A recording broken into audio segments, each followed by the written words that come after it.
जरा सोचिए, क्या ये मुमकिन है कि एक पूरे देश की उम्मीदों, उसके सपनों को सिर्फ एक पैराग्राफ में समेट दिया जाए? सुनने में नामुमकिन सा लगता है ना? पर भारत के संविधान की प्रस्तावना ठीक यही करती है। तो आइए आज उसी वादे की पड़ताल करते हैं जो इस एक पैराग्राफ में छिपा है। वो वादा जो भारत की नींव है।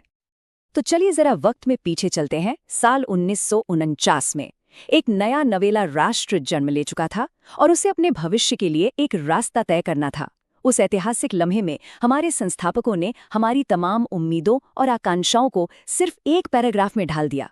ये सिर्फ स्याही और कागज का एक टुकड़ा नहीं था। नहीं, ये तो एक नए राष्ट्र की आत्मा का ऐलान था। ये सिर्फ खूबसूरत शब्द नहीं है। नहीं, न्याय, स्वतंत्रता, समता और बंधुता, ये वो चार मजबूत खंबे हैं जिन पर भारत के लोकतंत्र की पूरी इमारत टिकी हुई है। तो चलिए एक एक करके इन्हें समझते हैं कि असल में इनका मतलब क्या है। इसे ऐसे समझिए जैसे किसी शानदार इमारत का ब्लूप्रिंट हो। प्रस्तावना वो ग्रैंड डिजाइन है और संविधान के बाकी पन्ने वो ईंट गारा हैं जो इस डिजाइन को हकीकत में बदलते हैं। तो सवाल ये है कि ये ढांचा काम कैसे करता है। आइए पता लगाते हैं। तो प्रस्तावना, ये संविधान का वो महान वादा है। इसे अक्सर हमारे देश की आत्मा या ब्लूप्रिंट भी कहा जाता है। ये हमें बताता है कि एक देश के तौर पर हम आखिर बनना क्या चाहते हैं। लेकिन सवाल ये है कि इतने बड़े बड़े आदर्शों को जमीन पर कैसे उतारा जाए। इसके लिए हमारा संविधान हमें एक 2 पार्ट टूल किट देता है। और यहीं से बात दिलचस्प होनी शुरू होती है। तो हमारे इस टूल किट के दो हिस्से हैं। एक तरफ है भाग 3 में दिए गए मौलिक अधिकार। इन्हें आप कानूनी गारंटी समझिए। ऐसे अधिकार जिन्हें लेकर अदालत का दरवाजा खटखटाया जा सकता है। और दूसरी तरफ है भाग 4 के निदेशक सिद्धांत, यानी DPSPs। ये सरकार के लिए एक नैतिक कंपास की तरह है, एक गाइड बुक जो बताती है कि देश को किन लक्ष्यों की तरफ ले जाना है। एक वो है जो हमारे पास आज है, दूसरा वो है जो बेहतर कल के लिए एक वादा है। तो चलिए अब उन 4 स्तंभों की गहराई में उतरते हैं। न्याय, स्वतंत्रता, समता और बंधुता। देखते हैं कि हमारा संविधान इन महान विचारों को कैसे हकीकत में बदलता है। तो हमारा पहला स्तंभ है न्याय। लेकिन देखिए, संविधान के लिए न्याय का मतलब सिर्फ अदालत की कार्यवाही नहीं है। ये 3 तरह का है: सामाजिक, आर्थिक और राजनीतिक। इसका मतलब क्या हुआ? इसका मतलब है समाज में किसी से भेदभाव ना हो, हर किसी के पास आर्थिक मौके हों और देश की राजनीति में सबकी आवाज सुनी जाए। और ये विचार हकीकत में कैसे बदलता है? देखिए, आर्टिकल 14 से 18 हमें समानता का मौलिक अधिकार देते हैं, जिसे लागू करवाया जा सकता है। और साथ ही आर्टिकल 38 जैसे निदेशक सिद्धांत सरकार को एक कल्याणकारी राज्य बनाने के लिए कहते हैं। समझ रहे हैं? एक है कानूनी हक और दूसरा है राष्ट्रीय लक्ष्य। और ये दोनों मिलकर ही न्याय के वादे को पूरा करते हैं। अब आता है दूसरा स्तंभ, स्वतंत्रता, यानी सोचने की आज़ादी, अपनी बात रखने की आज़ादी, किसी भी धर्म को मानने या ना मानने की आज़ादी। यही तो एक जिंदा-दिल लोकतंत्र की सबसे बड़ी पहचान है। तो देखिए, आर्टिकल 19 हमें बोलने की आज़ादी जैसे कई अहम अधिकार देता है। पर जरा सोचिए, उस आज़ादी का क्या फ़ायदा अगर कोई इंसान कानूनी मदद का खर्च ही न उठा पाए?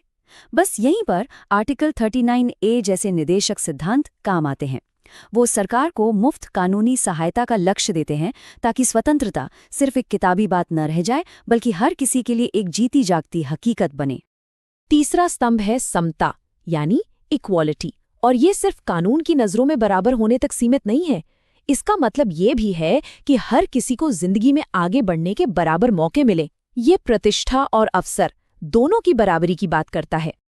इसे ऐसे समझिए, आर्टिकल 14, 15 और 17 ये सीधे सीधे भेदभाव और छुआछूत जैसी कुरीतियों पर चोट करते हैं। ये हमारे मौलिक अधिकार हैं।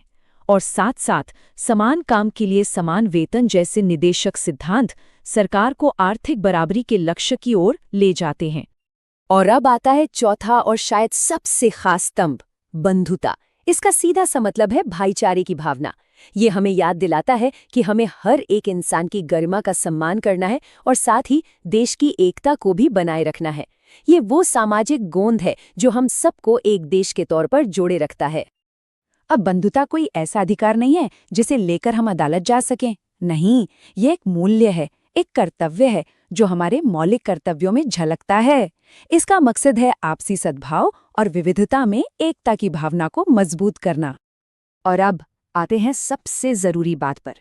ये चारों स्तंभ अकेले अकेले काम नहीं करते। ये एक बहुत ही नाजुक संतुलन में एक दूसरे से जुड़े हुए हैं। हर एक की ताकत दूसरे पर निर्भर करती है। जरा सोचिए, क्या बराबरी के बिना सच्चा न्याय मिल सकता है? या फिर न्याय के बिना आजादी का कोई मतलब है? नहीं, बिल्कुल नहीं। संविधान बनाने वालों ने इस बात को बहुत गहराई से समझा था। उन्होंने जाना कि अगर बराबरी नहीं होगी तो आज़ादी सिर्फ ताकतवर लोगों के शोषण का जरिया बन जाएगी, और अगर आज़ादी नहीं होगी तो बराबरी का मतलब सिर्फ बराबर का दमन होकर रह जाएगा। और ये बात डॉक्टर बी.आर. अम्बेडकर के इस एक वाक्य में कितनी खूबसूरती से कही गई है। उन्होंने साफ कहा था कि सिर्फ वोट देने का अधिकार, यानी राजनीतिक लोकतंत्र, तब तक अधूरा है जब तक उसकी नींव में सामाजिक और आर्थिक लोकतंत्र न हो। तो फिर इस संतुलन का रखवाला कौन है? हमारी न्यायपालिका। सुप्रीम कोर्ट ने साफ किया है कि प्रस्तावना के ये आदर्श संविधान के बुनियादी ढांचे का हिस्सा हैं। इसका मतलब ये हुआ कि ये इतने जरूरी है कि संसद भी इन्हें बदल नहीं सकती। तो सवाल उठता है कि क्या ये 75 साल पुराने विचार आज भी कोई मायने रखते हैं? जी हाँ, बिल्कुल। सच तो ये है कि आज देश में जो भी बड़ी बहसें हो रही हैं, उनके केंद्र में यही आदर्श हैं। जब हम मनरेगा या आयुष्मान भारत जैसी योजनाओं पर बात करते हैं तो हम असल में सामाजिक और आर्थिक न्याय की ही बात कर रहे होते हैं। डिजिटल प्राइवेसी पर जो बहस है वो स्वतंत्रता के अधिकार से जुड़ी है। आरक्षण की नीतियां समता के लक्ष्य को हासिल करने की एक कोशिश है, और जब भी सांप्रदायिक सद्भाव की बात होती है तो वो बंधुता की जरूरत को ही तो दिखाती है। तो साफ है, ये आदर्श सिर्फ इतिहास की किताबों में दर्ज शब्द नहीं हैं। नहीं, ये वो जिंदा सिद्धांत हैं जिनके आधार पर आज भारत अपने कल का रास्ता बना रहा है। और ये हमें एक आखिरी लेकिन बहुत बड़े सवाल पर लाकर छोड़ देता है। जैसे जैसे भारत आगे बढ़ रहा है, हम भविष्य के लिए इन चार स्तंभों न्याय, स्वतंत्रता, समता और बंधुता के बीच का ये नाजुक संतुलन कैसे बनाए रखेंगे? इसका जवाब हम सबको मिलकर ही ढूंढना होगा।